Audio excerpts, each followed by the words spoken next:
What's up, everybody? My name is Collin Webb. I have been taking benzos for since 2015. So coming up right on 10 years of taking them. Was originally prescribed them when I was living abroad and was living abroad in China, and told the doctor I had some anxiety there, and he prescribed me benzos and didn't say anything about it. Was 0.5 milligrams of Klonopin. So I took it every day, felt a lot better. Again, just I stayed on it. I never even really thought about coming off of it. I tried a couple times when I was living abroad. I lived in China for from 2012 to 2019. Taught English over there, and then just stayed on it. Tried like some water tapers, and then every time I would go too fast, then I would stop and then just go back up. But then moved back to the United States in 2019, and I was on 0.75 milligrams of clonazepam. And then the first 3 years I was back, I always I knew I needed to get off, but every time I tried to taper with the water taper, it was too much for me. So that wasn't until I found something on Benzo Buddies, where somebody was using a jewelry scale and sandpaper. And so then I started doing that, and it worked. And I was so surprised. Like I could take the cuts, and doing the Ashton manual. They say to do 5 to 10%, I think, every 2 weeks. That's my experience. That's way too fast, especially for what I can handle. But so got all the way down to 0.345 milligrams for clonazepam a day. Also taking a SSRI Cymbalta, which I'm gonna have to taper off later. But something happened last year, February 2024. I was on a cruise that I won from work, and my stupid self, I brought my medications out with me, and from the cruise ship, and then we were in Cabo for like 24 hours, and I left them on the beach and in my backpack that I had. And then it was a 3-day trip back from Cabo to Los Angeles.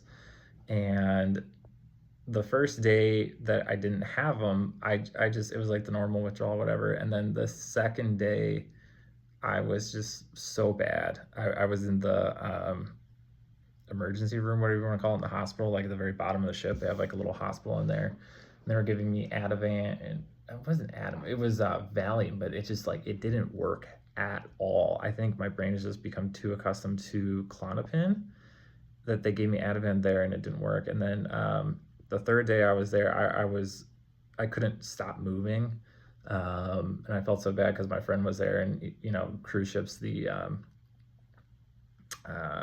just so small, and I couldn't stop moving. And to just get any relief from what I was feeling, I was just having to walk and walk and walk and walk. And I remember, so the cruise ship had a track where you could walk on the top, and I was up there at like 3, 4, 5, 6 in the morning on the third day because I couldn't sit still. And finally got off the cruise, went home, took my normal 0.34 milligrams because I had more at home. So I just took the amount that I needed to take with me on the cruise, but then like I said before, I lost it. Then that night, I just had horrible symptoms, just so bad. I think it was kindling, maybe. And I had to drive myself to the emergency room because I thought I was gonna have a seizure and die. And I don't know how, I should not have been driving. Fortunately, it was only a 5-minute drive, but before I left, I was feeling so bad. I grabbed a full pill of clonazepam, 0.5 milligrams, and took that. And then I was in the hospital, and then so maybe about 2 hours later, the nurse there said, he's like, I can see the color come back to your face, meaning like the pills kicked back in or whatever. And so I had to, then it was still really bad the next day. I had to go back to the ER again. So the dose that I stabled out on after that was 1 milligram of clonazepam. And that was horrible. I had to go talk to my doctor, who wasn't exactly super happy about it, but he understood. And I'm so thankful for this doctor that he understands. Like, he knows what the action manual is. And for the past year, so I started tapering again in April of 2024. The cruise happened in February, and now is May, and I've gotten a quarter off. I can only taper about 3% a month. I cut every 6 days. Just, I have this like $300 scale that reads out 4 decimal points for the grams, or so like one pill of Klonopin weighs 172.2 grams. That, I might have that wrong, but that's what the math on that's what it says on my scale. It's 172.2, and I weighed 20 different pills and then divide them by 20, and that was the average of it. Was 172.2.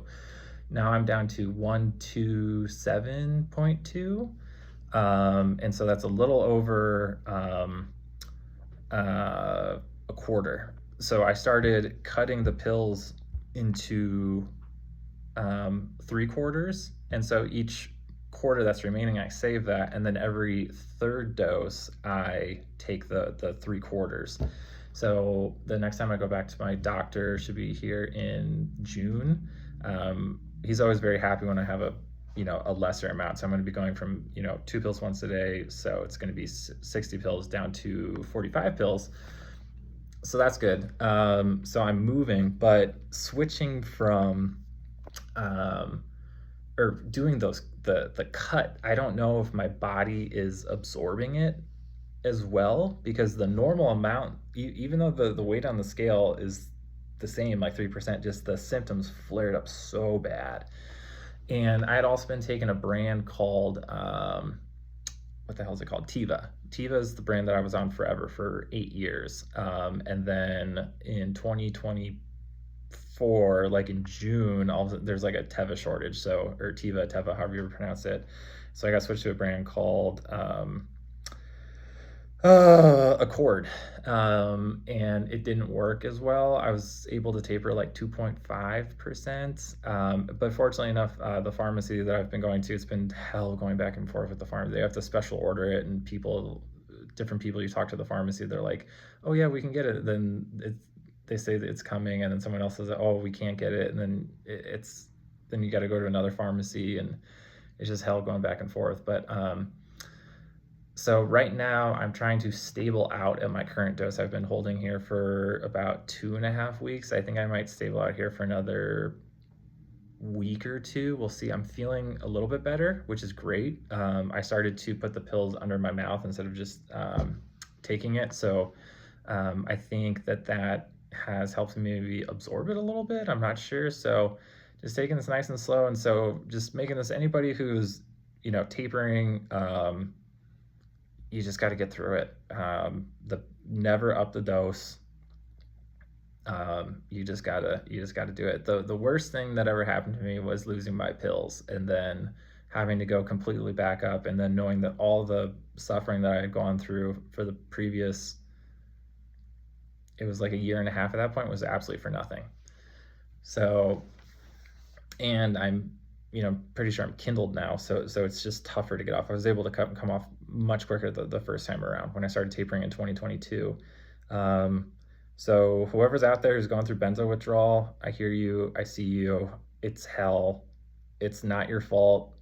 Nobody gave us a warning about these pills. Doctors just give it to you, and then they don't even know what they're prescribing. And then half the time doctors are people, they don't even,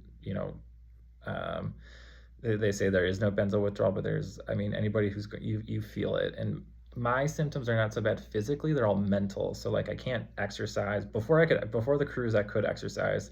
I like to play drums and guitar, every once in a while, but I can't do that. That's too stimulating for me.